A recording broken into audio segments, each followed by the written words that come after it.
मेरी ये जो मति है ना, ये तृष्णा से रहित हो चुकी है, आपके योग्य बन चुकी है।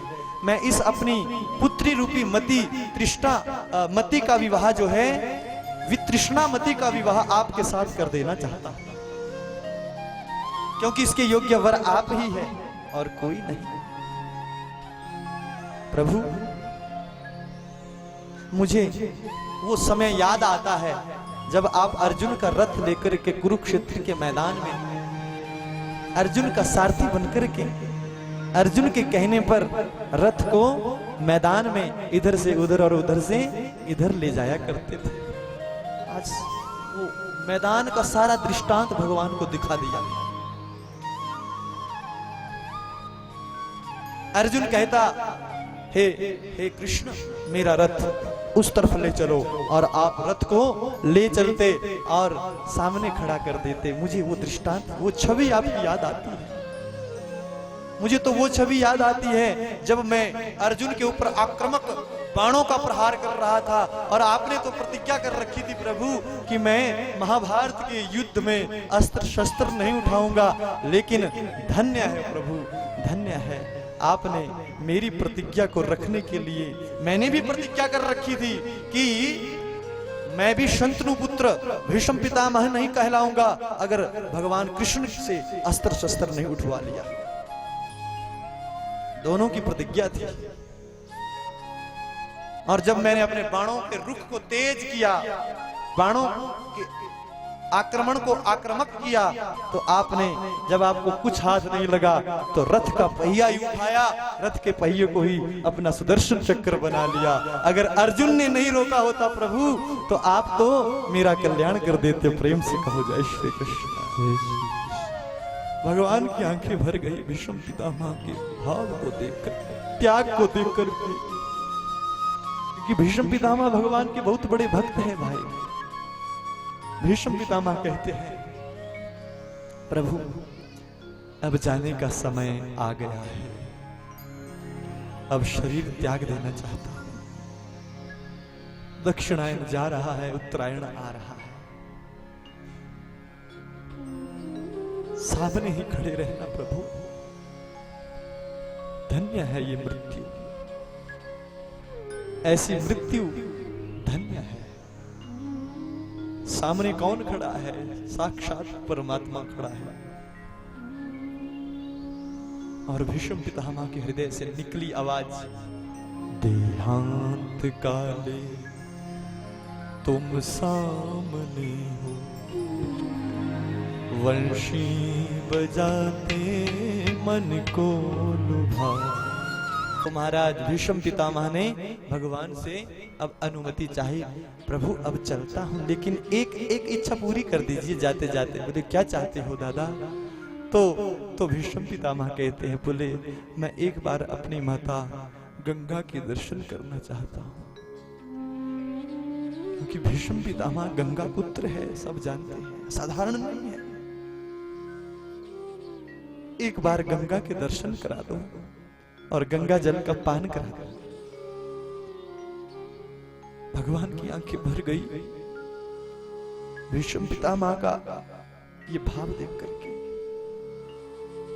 अर्जुन की तरफ इशारा किया, अर्जुन धरती पर बाण लगाओ। और अर्जुन ने अपने कांडीव धनुष से धरती की ओर बाण को मारा, बाण गंगा प्रकट हुई। बोलिए गंगा मैया। और भीष्म पितामह ने गंगा मां का आचमन किया और शरीर शांत हो गया।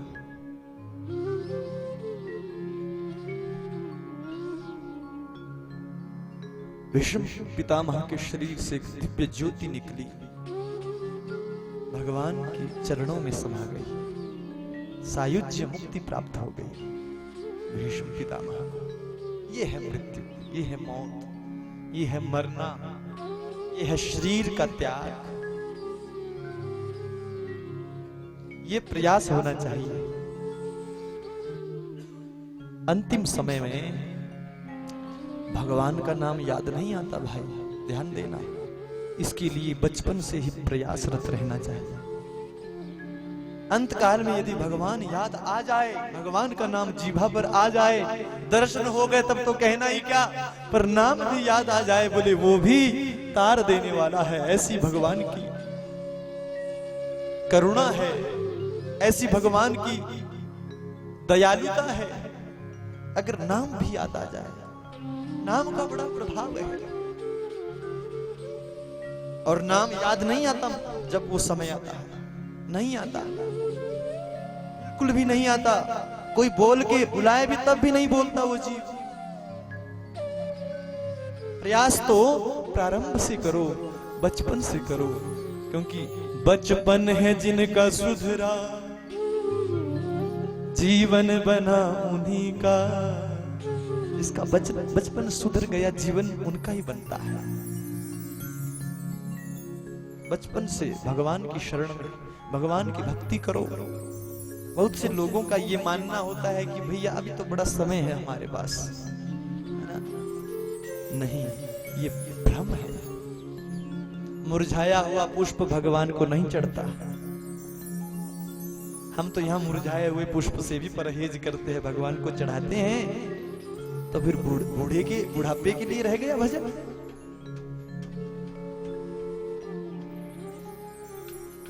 भजन करो, बचपन से करो भजन, बचपन से जवानी में भजन करो, खूब भजन करो। दुनिया में रहो, संसार में रहो, ऐसा नहीं है। हमारे शास्त्र तो यहां तक कहते हैं कि कर से कर्म करहि विधि नाना, मन राखे जहां कृपा निधाना। हाथों से घर के काम करो, पैरों से चलो, लेकिन मन राखे हूं जहां कृपा निधान। जहां कृपा निधान है, जहां भगवान है, मन वहीं रहे। बाकी संसारिक यात्रा को पूरा करो, संसार के काम भी करो, है ना? लेकिन मन भगवान को दे दो। बहुत अच्छी विधा है, तुलसीदास जी ने बड़ी प्यारी चौपाई लिखी है, मुझे बड़ी अच्छी लगती है। कितना अच्छा सूत्र दिया, बोले कर से कर्म करहि विधि नाना। हाथों से काम करते रहो, घर का काम करते रहो, और मन राखे जहां कृपा निधाना। लेकिन मन को भगवान के चरणों में ही रखो, बस। इस संसार को भी भगवान का ही समझो, ये सब कुछ भगवान का ही तो है। जो भी कुछ है, हम तो चौकीदार है ना? रखवाली करने वाले हैं, बाकी सब भगवान का ही है। जब भगवान चाहे तो ले लेते हैं अपने पास। इसी तरह से ये युग युगांतर से चलता आ रहा है। यहां कोई भी कुछ भी अपना नहीं बना पाया। सिकंदर जैसे यहां पर राजा आए, लेकिन खाली गए। प्रेम से कहो जय श्री कृष्ण। तो कहने का भाव क्या है? मृत्यु को कैसे सुधारा जाए। भीष्म पितामह की मृत्यु से ज्ञान करना। महाराज सामने भगवान खड़ा है और शरीर त्याग कर दिया, भगवान में ही समा गया। वो आत्म तत्व भगवान में समा गया। ऐसा ही प्रयास मनुष्य का होना चाहिए। यही परम लक्ष्य है, यही जीव का परम लक्ष्य है। मनुष्य जीवन इसीलिए है। बड़े भाग्यमान उष्तन पावा, सुर दुर्लभ सद ग्रंथ निगावा, साधन धाम मोक्ष करी द्वारा। ये जो शरीर रूपी साधन है, ये मोक्ष के लिए है, मोक्ष प्राप्ति के लिए। ये विषय वासनाओं के लिए नहीं है। हाँ, विषय वासनाओं को स्पर्श करते हुए आगे निकलो, उनमें आसक्त मत रहो, आगे निकलो, कुछ पाओ। ये मनुष्य का धर्म है, पाना चाहिए, अनुभव लेना चाहिए। संसार में दुख आए तो उस दुख से कैसे निकलना है, ये भी हमारे पास विधा होनी चाहिए। ये हमें सत्संग सिखाता है, हमारे धर्म ग्रंथ पुराण वेद शास्त्र सिखाते हैं किस तरह से, किस परिस्थिति से हमें बाहर निकलना है। आज सत्संग कम हुआ तो आप देखते हैं आए दिनों लोग जो है जहर की शीशी उठाते हैं। जीवन लीला समाप्त कर लेते हैं। भजन की कमी है, सत्संग की कमी है, नहीं तो इस शरीर को कौन खोना चाहता है। इस शरीर से तो भजन ही साध्य है, साधना है, बस अंतिम लक्ष्य है। ये चिंतन, ये प्रवृत्ति जिसकी हो गई, उसका जीवन सार्थक हो गया। बोलिए गोविंद भगवान की जय। भीष्म पितामह का शरीर शांत हो गया।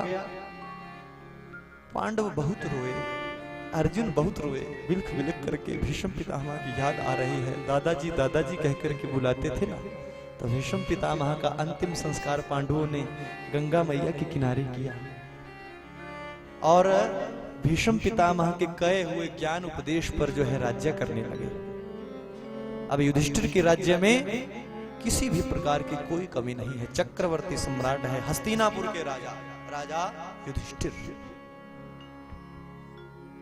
भगवान अब सब कुछ निपटा करके, सबको अपना अपना स्थान देकर के, दुर्योधन आदि पापियों का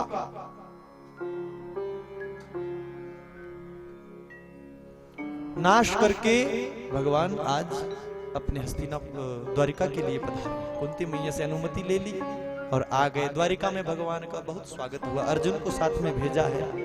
द्वारिका में बड़ा स्वागत किया। लोग भी तरस गए थे, द्वारिका की प्रजा तरस गई थी भगवान के दर्शनों के लिए। इतने दिन हस्तिनापुर में रहे। दिल्ली को कहते हैं हस्तिनापुर हमारे यहाँ शास्त्रों में, है ना। आपको ये भी पता होना चाहिए कि हस्तिनापुर कहाँ है, द्वारिका कहाँ है, क्योंकि ये जो हमारे पुराण है, ये पूरा अखंड भारत है। ये पुराण, जिसने अखंड भारत के दर्शन कर लिए, उसे पुराणों को पढ़ने की आवश्यकता नहीं है।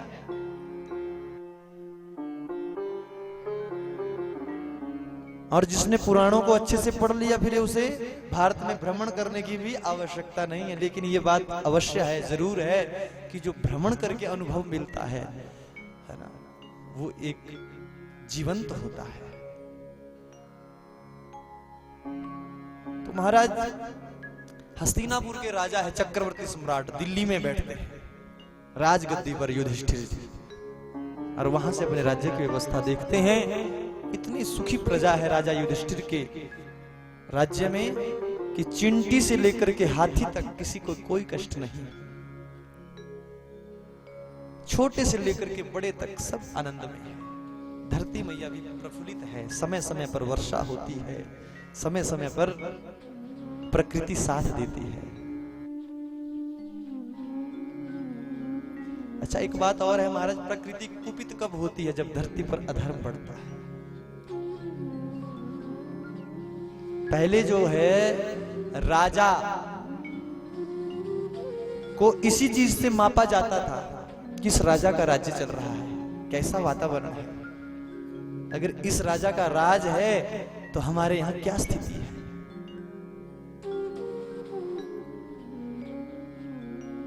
तो यहां युधिष्ठिर की यहां कोई कमी नहीं, सब सुखी है, सारी प्रजा सुखी है।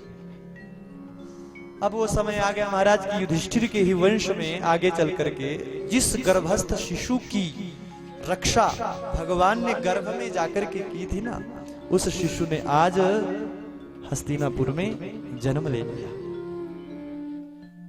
कृपाचार्य ने उसका नामकरण संस्कार किया। कैसे? बोले जैसे इसने जन्म लिया ना, इधर उधर देखने लगा, मानो किसी की परीक्षा कर रहा हो, तो नाम रख दिया परीक्षित। बोलिए परीक्षित महाराज की। परीक्षित का जन्म हुआ। परम भागवत है राजा परीक्षित। आकाश में दुंदुभियां बजने लगी, शुभ शगुन होने लगे, क्योंकि ये कलयुग का सबसे पहला राजा है, कली काल का। और राजा तो सब द्वापर के हैं, लेकिन राजा परीक्षित कलयुग का सबसे पहला राजा है। द्वापर समाप्त होता है और वहीं से राजा परीक्षित का राज्य प्रारंभ होता है। प्रेम से कहो जय श्री कृष्ण। तो राजा परीक्षित बड़े धर्मनिष्ठ थे। राजा परीक्षित का जब जन्म हुआ तो भगवान को फिर पता चला, तो भगवान राजा परीक्षित के दर्शनों के लिए आए। राजा परीक्षित के दर्शन किए। भगवान को देख करके राजा परीक्षित भी खिलखिला करके हंसे, बड़े प्रसन्न हुए। इस बार भगवान कुंती मैया से अनुमति लेकर के फिर वापस अपने हस्ती द्वारिका के लिए पधारे। अर्जुन को फिर साथ में भेजा, लेकिन अब भगवान ने मन बना लिया कि द्वापर तो जा रहा है, कलयुग आने वाला है, अब अपना भी जाने का समय हो गया है। भगवान ने अपनी माया को फैलाया, अपने यदुवंशियों को दुर्वासा मुनि के द्वारा श्राप दिलाया, आपस में ही लड़ झगड़ करके कटने लगे। भगवान ने अपने वंश को समाप्त किया। उसके बाद दो चार जो बचे उनको धर्म को उनकी शरण में रखा और अपने आप जाने की अनुमति, जाने का मन बनाया। तो एक व्याध के द्वारा भगवान को एक बाण पांव से स्पर्श हुआ है, उसी बहाने से भगवान ने अपने इस अलौकिक शरीर को विलुप्त कर दिया। और इधर अर्जुन, जब पता चला अर्जुन को कि भगवान हमें छोड़ करके चले गए, और इधर युधिष्ठिर को उसी दिन से अपशकुन होने लगे। अरे मेरे भाई अर्जुन को गए हुए 6 महीने हो चुके हैं, अभी तक नहीं आया। अपशकुन दिखाई दिए। क्या देखा कि मंदिरों में प्रतिमाएं रो रही है, मूर्तियां रो रही है, आसमान से पुच्छल तारे धरती पर गिर रहे हैं, गीदड़ चिल्ला रहे हैं, कुत्ते रो रहे हैं। अब शकुन होने लगा। जिस दिन भगवान ने धरती को त्याग किया, वैसे तो कहीं नहीं गए हैं, निर्गुण निराकार के रूप में है, लेकिन साक्षात सगुण साकार होकर के प्रकट हुए थे, उस शरीर को विलुप्त किया। उसी दिन से कलयुग ने इस धरती पर अपना पांव जमाया। लगभग 5000 वर्ष पहले की घटना है हमारे श्रीमद् भागवत महापुराण के अनुसार। प्रेम से कहो जय श्री कृष्ण। अब जो है अर्जुन भगवान के जो वंशज थे, भगवान की जो नारियां थी, पटरानियां थी, उनको लेकर के हस्तिनापुर के लिए आ रहे थे अर्जुन, लेकिन रास्ते में कोल भीलों से हार गया अर्जुन। आज अर्जुन को पता चला कि मेरी जो शक्ति थी वो तो भगवान श्री कृष्ण थे, मैं इन कोल भीलों से हार गया। अरे जिसने एक बार शंकर भगवान को भी युद्ध में प्रसन्न किया था, आज वो अर्जुन कोल भीलों से हार गया। कहां गई उस गांडीव धनुष की शक्ति, उन बाणों की ताकत? आज पता चला। निस्तेज हो गया अर्जुन। दौड़ा दौड़ा आया और सीधे अपने युधिष्ठिर भैया के चरणों में गिर कर रोने लगा। भैया आज हम वंचित हो गए, वंचितो अहम महाराज हरिणा बंधुरूपिणा, येन मे अपहरितम तेजो देव विस्मापनम महा। बोलिए गोविंद भगवान की।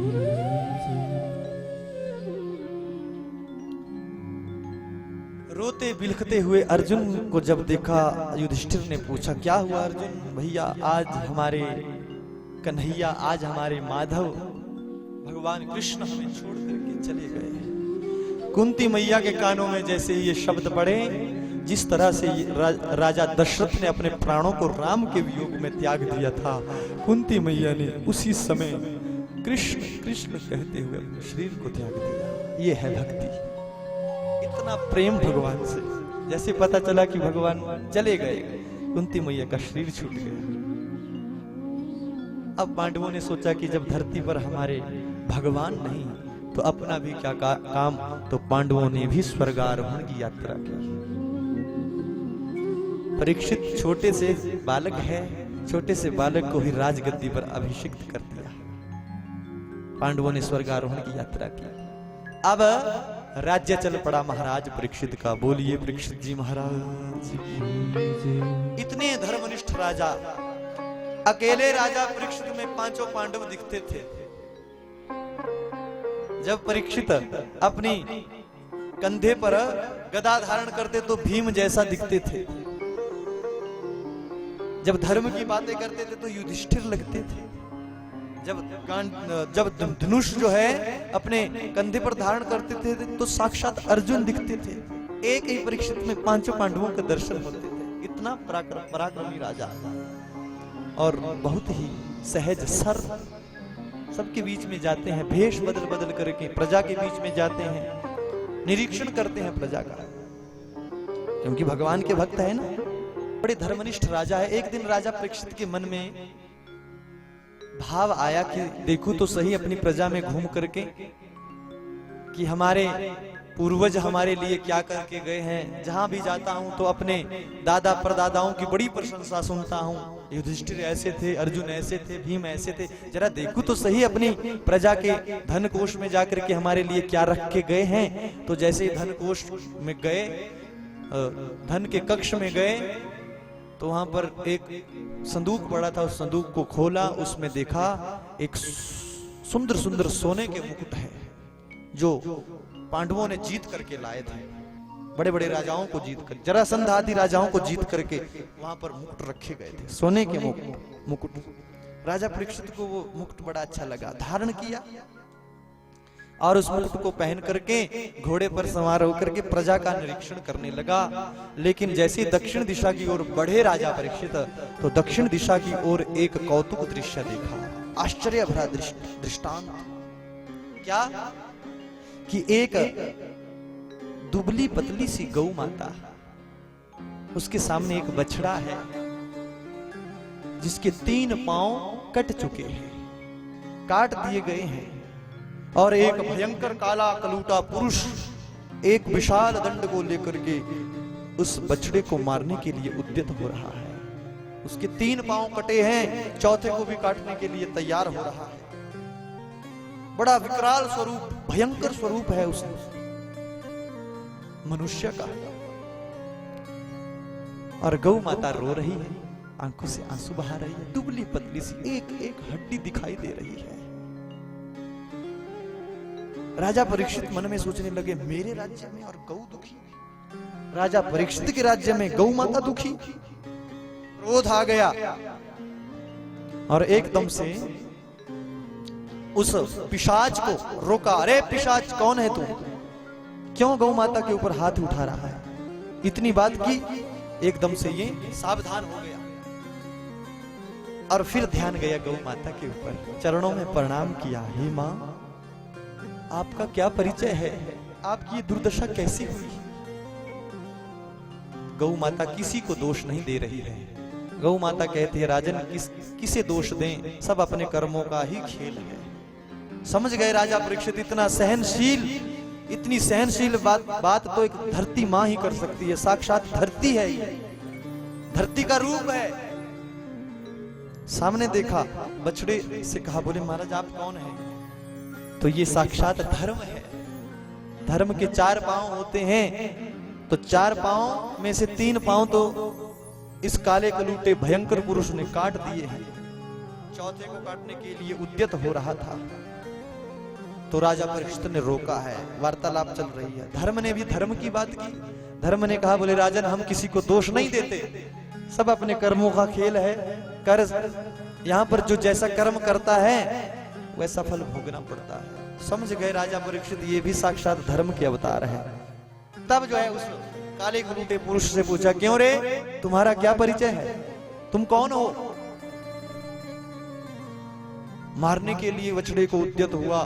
तो राजा परीक्षित कहते हैं, सावधान हो जा हे पिशाच, हे पिशाच सावधान हो जा, हम तुझे न जीता छोड़ेंगे। जो गौ पर हाथ उठाया तो हम उसी हाथ को तोड़ेंगे। परीक्षित जी कहते हैं, सावधान हो जाओ, अगर तूने गौ पर हाथ उठाया तो तेरा हाथ तोड़ दूंगा। लेकिन ये पीछे नहीं हट रहा है। राजा परीक्षित ने देखा, ये मेरे सामने भी नहीं डरता, ये जानता नहीं मैं कौन हूं। एकदम से म्यान से तलवार को निकाला और उस पुरुष को मारने के लिए जैसे ही उद्यत हुआ, डर गया, भयभीत हो गया। दीनवत् शरणम गतः, दीन त्राहि माम करते हुए दीन की भांति शरण में आ गया। महाराज क्षमा करो। अब क्षत्रिय धर्म है कि यहाँ चरणों में कोई दुष्ट भी आ जाए, शरण में कोई शत्रु भी आ जाए तो उसे क्षमा कर देना। महाराणा प्रताप ने ऐसा ही तो किया, लेकिन वो नहीं कर पाए, है ना? प्रेम से कहो जय श्री कृष्ण। उन्होंने पुराण पढ़े थे, शरण में कोई आ गया तो कर दिया क्षमा। एक बार नहीं, बार बार क्षमा करते रहे। महाराणा प्रताप थे कि पृथ्वीराज चौहान थे, कौन थे? इतिहास की बात है, प्रेम से कहो जय श्री कृष्ण। पर था कोई राजा जो क्षमा करता रहा, 17 बार क्षमा किया, 17 बार। उसने एक बार हराया था लेकिन वो क्षमा नहीं कर पाया। बोले ये क्षत्रिय धर्म है, शरण में कोई शत्रु भी आ जाए तो क्षमा किया, क्षमा कर दिया राजा परीक्षित ने।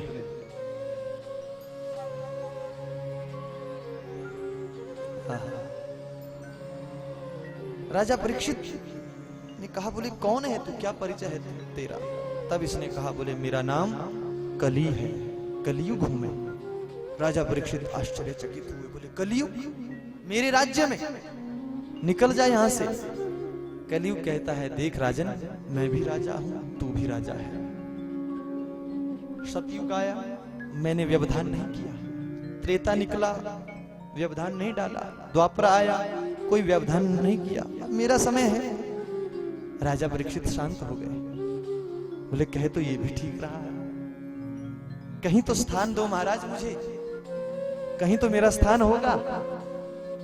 तो राजा परीक्षित कहते हैं, बोले स्थान तो मैं आपको दे दूं, लेकिन मुझे ये बताना होगा कि आपका स्वभाव प्रभाव कैसा है, आपके गुण अवगुण क्या है, आपके युग में कैसी कैसी व्यवस्था है। प्रेम से कहो जय श्री कृष्ण। तब कलियुग परिचय देने लगा। बोले महाराज वैसे तो मैं अवगुणों की खान हूं, मेरे अंदर दोष ही दोष है, कलियुग के बीच में दोषों से भरा पड़ा हूं मैं नहीं छोड़ता किसी को भी नहीं, दोष ही दोष। बोले अगर दोष ही दोष है तो स्थान भी वैसे ही मिलेंगे। बोले दो महाराज स्थान दीजिए, स्थान दीजिए। तब यहां पर ध्यान देना, राजा परीक्षित ने स्थान दिए। कलयुग हर जगह नहीं है आज भी।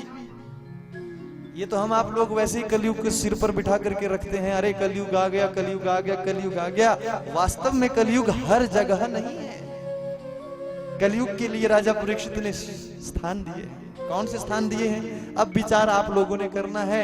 हमारा तो काम है कथा वांचना, जो शास्त्रों में लिखा है वो बोलना। कहां दिए स्थान? द्यूतम पानम स्त्रियः सोनः यत्रा धर्मश्चतुर्विधः। पहला स्थान राजा परीक्षित ने बड़ा सोच के दिया। द्यूतम, द्यूत क्रीड़ा यानी जुआ, जुआ जहां पर खेला जाएगा वहां पर कलयुग होगा। प्रेम से कहो जय श्री कृष्ण। जुए के बाजार में कलयुग नाचता है। द्यूतम पानम स्त्रियः सोनः। दूसरा स्थान पानम। अब पानम का अर्थ यहां पर मदिरा से है, थोड़ा और सरल भाषा में बोले तो शराब से है ना, और सरल बोले तो दारू से है। प्रेम से कहो जय श्री कृष्ण। दूसरा स्थान कहां है? बोले मदिरालय में। जिस घर में शराब नाचती है उस घर में कलयुग नाचता है। जिस घर में शराब होती है उस घर में कलयुग रहता है। ध्यान देना, हम नहीं कह रहे हैं, श्लोक इसीलिए बोल रहा हूं। द्यूतम पानम, पान कहते हैं मदिरा को, शराब को। तीसरा स्थान दिया स्त्रीहा, जहां पर व्यभिचारिणी और व्यभिचारी लोग रहते हैं, चरित्रहीन लोग जहां पर रहते हैं वहां पर भी कलयुग रहता है। उसके ऊपर भी कलयुग का प्रभाव है। और चौथा स्थान दिया सूना, जहां पर हिंसा होती है, किसी जीव को काट करके अपने पेट पूर्ति के लिए, अपने जीभ के स्वाद के लिए किसी जीव को काटा जाता है, वहां पर भी कलयुग रहता है। ये चार स्थान भागवत जी में दिए हैं कलयुग को, वही कलयुग नाच करता है। यत्र धर्मश्चतुर्विधा, जहां पर ये चार प्रकार के अधर्म है, बोले वही कलयुग है। कलयुग का मुख लटक गया। बोले महाराज इतने गंदे स्थान, ये भी गंदे स्थान बता रहा है इनको, इतने अपवित्र स्थान कोई एक तो दे दो बढ़िया। देखो 4 कमरे तो दिए लेकिन इतने गंदे हैं, है ना। आप जैसा कोई मेहमान आ जाएगा तो उसके लिए तो बढ़िया सा एक रूम तो होना चाहिए ना, एक ड्राइंग रूम भी होना चाहिए ना। ऐसे ही थोड़ी ना बात बनेगी। प्रेम से कहो जय श्री कृष्ण। बोले ऐसे नहीं मिलेगा, पहले गुण बताओ। बोले महाराज अब गुण तो मेरे अंदर एक है। बोले क्या गुण है? बोले बहुत अच्छा गुण है महाराज। तो गुण बताया, यत फलम नास्ति तपसा ना योगेन समाधिना तत्फलम लभते सम्यक कलौकेश्व कीर्तनात्। यत फलम नास्ति तपसा, बोले जो फल सतयुग में, द्वापर में, त्रेता में तपस्या करने से नहीं मिलता था, ना योगेन ना समाधिना, ना योग से मिलता था ना समाधि लगाने से मिलता था। बोले वो फलम तत्फलम लभते, वो फल कलिकाल के बीच में कलौ केशव कीर्तनात्, मात्र केशव, मात्र भगवान का कीर्तन करने से प्राप्त हो जाएगा, मात्र कीर्ति गाने से प्राप्त हो जाएगा, जो फल बड़ी बड़ी तपस्या से नहीं मिलता था। बोले कीर्तन करने से, मात्र भजन गाने से? बोले हाँ। खुश हो गए राजा परीक्षित। बोले इतना बड़ा आरक्षण, बहुत बड़ा आरक्षण है ये तो, मात्र भगवान का नाम लो और पार हो जाओ। यहां पर गोस्वामी तुलसीदास जी ने भी लिखा है, कलियुग केवल नाम आधारा, कलियुग केवल नाम आधारा, सुमिर सुमिर नर उतरहि पारा। कलियुग केवल नाम आधारा, सुमिर सुमिर नर उतरहि पारा। कलियुग केवल नाम आधारा,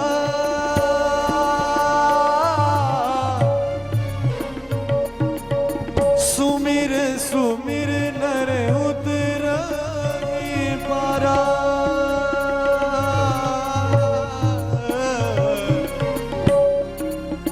कलियुग केवल नाम आधारा, सुमिर सुमिर नर उतरहि पारा। कलियुग केवल नाम आधारा, सुमिर सुमिर नर उतरहि पारा। कलियुग केवल, कलियुग केवल, कलियुग केवल नाम आधारा, नाम आधारा। कलियुग केवल नाम आधारा, मात्र नाम के आधार पर है कलियुग। कलियुग में मात्र भगवान का नाम गा दो बस मन से। सुमिर सुमिर नर उतरहि पारा, सुमिर सुमिर करके, सुमिरन कर करके इस संसार रूपी भवसागर से पार हुआ जा सकता है। प्रसन्न हो गए राजा परीक्षित। बोले इतना अच्छा गुण एकदम से अनायास निकल गया मुख से। बोले तब तो तुम्हें स्थान देता हूं, स्वर्ण में भी तुम्हारा वास होगा। बोले स्वर्ण में? बस तब तो कलियुग बड़ा प्रसन्न हो गया। राजा परीक्षित ने भी स्वर्ण का ही मुकुट धारण कर रखा था। अब यहां पर संत विचार करने लगे कि सोने में अगर कलियुग का वास है तो फिर भगवान गीता जी में कहते हैं विभूति योग में धातु नाम अस्मि कांचनम, कि सोने में मैं वास करता हूं, भगवान स्वयं कह रहे हैं। और स्वर्ण तो हर लोग पहनते हैं, है ना, माताएं बहनें पहनती हैं, हमने भी धारण कर रखा है, यजमान पहना देते हैं। प्रेम से कहो जय श्री कृष्ण। जय श्री कृष्ण। क्या सोने में कलयुग है तो क्या इस सोने में भी कलयुग है? बोले नहीं। फिर संतों ने निराकरण किया, कलयुग किस सोने में है? बोले जो कुटिलता से कमाया हुआ सोना होगा, पाप से कमाया हुआ सोना होगा, उसमें तो रहेगा कलयुग। और जो अपने पुण्य की कमाई का सोना होता है उसमें तो भगवान वास करते हैं। प्रेम से कहो जय श्री कृष्ण। उसमें भगवान रहते हैं। स्वर्ण प्रतिमा क्यों बनाई जाती है यज्ञ में? क्योंकि धातु नाम अस्मि कांचनम, भगवान कहते हैं कि सोने में मैं हूं। इसलिए सोने की प्रतिमा लिखी जाती है। तो महाराज अब देखा कलयुग ने कि सोना तो इसने भी धारण कर रखा है परीक्षित ने, क्यों ना सबसे पहले मैं इसकी मति को ही चकराऊं, इसकी मति को चक्कर में डालूं। अब ये जो मुकुट पहना था सोने का, ये जरासंध का था, भीम जीत करके लाया था। और जरासंध एक नंबर का पापी था, प्रथम श्रेणी का पापी, पाप की कमाई का सोना था वो। तो बैठ गया सिर पर। जो राजा परीक्षित कभी चिंटी को भी नहीं मारते थे, आज शिकार खेलने के लिए चल पड़े। और शिकार खेलने के लिए सुदूर जंगल में निकले। शिकार तो हाथ में नहीं लगा। भूख प्यास से भटका हुआ राजा श्रृंगी मुनि के आश्रम पर शमीक मुनि के आश्रम पर पहुंच गया।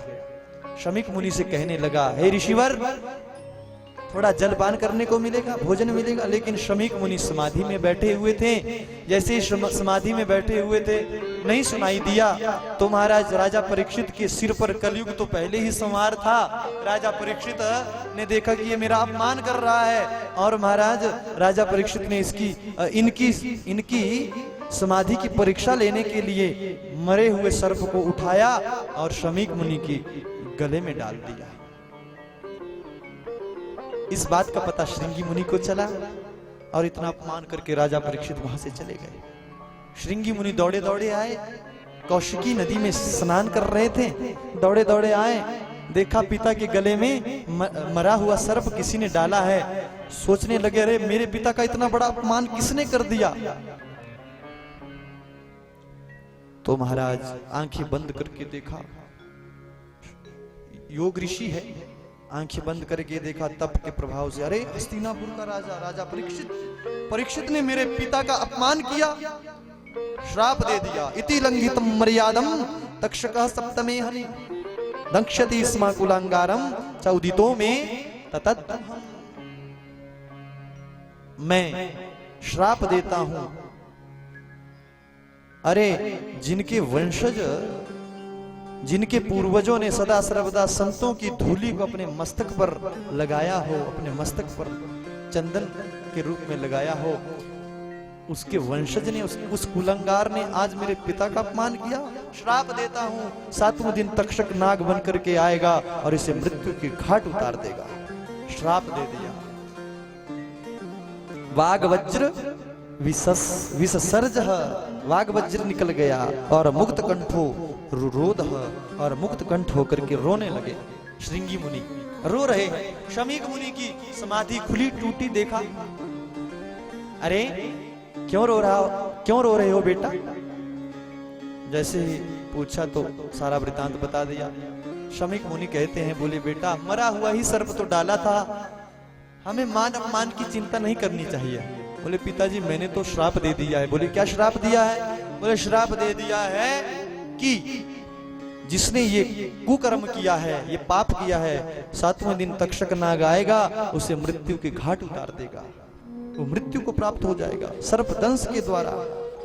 शमीक मुनि को बड़ा क्रोध भी आया, पश्चाताप भी हुआ। रे बेटा ये संतों की पहचान नहीं है, इतनी जल्दी इतनी शीघ्र तूने क्रोध किया राजा परीक्षित के ऊपर। अब परीक्षित जैसा राजा हमें आगे कलयुग में नहीं मिलेगा।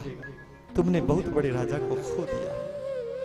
पत्र लिखा, सूचना दे दी सभी ऋषि मुनियों को, ब्रह्म ऋषि, राज ऋषि, देव ऋषियों को सूचना लिखी कि राजा परीक्षित को श्राप लग गया है, राजा परीक्षित की मुक्ति का कोई उपाय ढूंढिए। और इधर राजा परीक्षित को भी एक पत्र लिखा। राजा परीक्षित यहाँ पर हस्तिनापुर में पहुंचे ही थे, उस मुकुट को खोला ही था, अभी विश्राम कक्ष में बैठ करके चिंतन करने लगे, क्या करके आ रहा हूं, तो याद आया अरे संत का अपमान हो गया। जब कलयुग सिर से नीचे उतरा ना, तब याद आया बहुत बड़ी भूल हो गई। उतने में पत्र लेकर के पहुंच गए। शमीक मुनि के शिष्य गौरमुख नामक शिष्य है,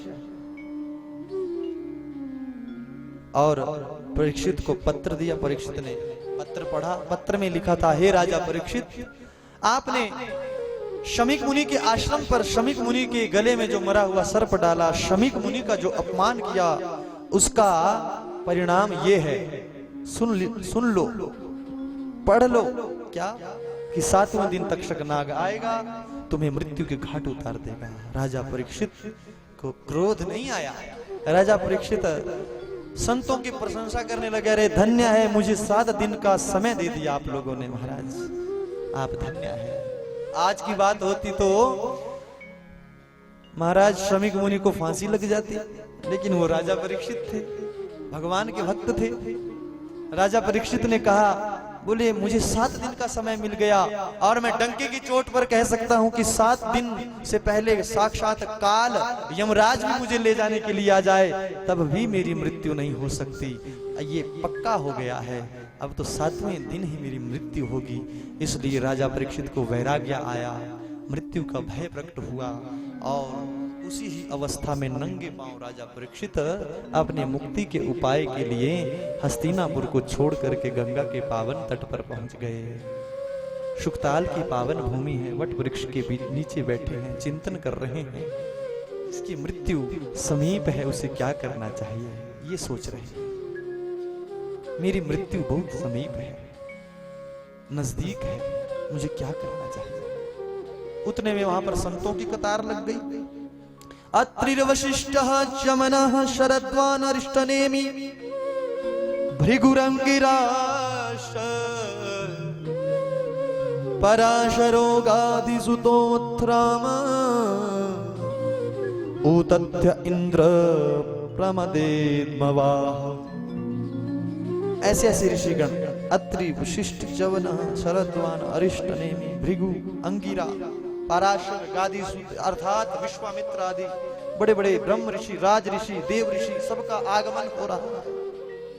राजा परीक्षित हाथ जोड़ करके सबको प्रणाम कर रहे हैं, एक ही प्रश्न पूछ रहे हैं, महाराज जो सर्वथा सरसैया पर मृत्यु सैया पर पड़ा हो उसे क्या करना चाहिए, जिसके समीप मौत खड़ी हो उसे क्या करना चाहिए। कोई भी इस प्रश्न का उत्तर नहीं दे पा रहा है। सब राजा परीक्षित के प्रश्न से बड़े आश्चर्यचकित हैं। बोले कितना सुंदर प्रश्न है, लोक सम्मत प्रश्न है, संसार के कल्याण के लिए प्रश्न है, बहुत प्यारा प्रश्न है। राजा परीक्षित चाहते तो ये भी पूछ सकते थे कि महाराज 7वां 8वां दिन मृत्यु आएगी, कोई पाठ ही बता दो जिससे टल जाए, प्रेम से कहो जय श्री कृष्ण, है ना। ऐसा भी तो हो सकता था, मृत्यु टल जाए। लेकिन वो राजा परीक्षित थे, ऐसा प्रश्न पूछा जो सारे संसार को तार गया। राजा परीक्षित का प्रश्न ही तो है ये भागवत, ये जो उत्तर है ना, ये राजा परीक्षित के प्रश्न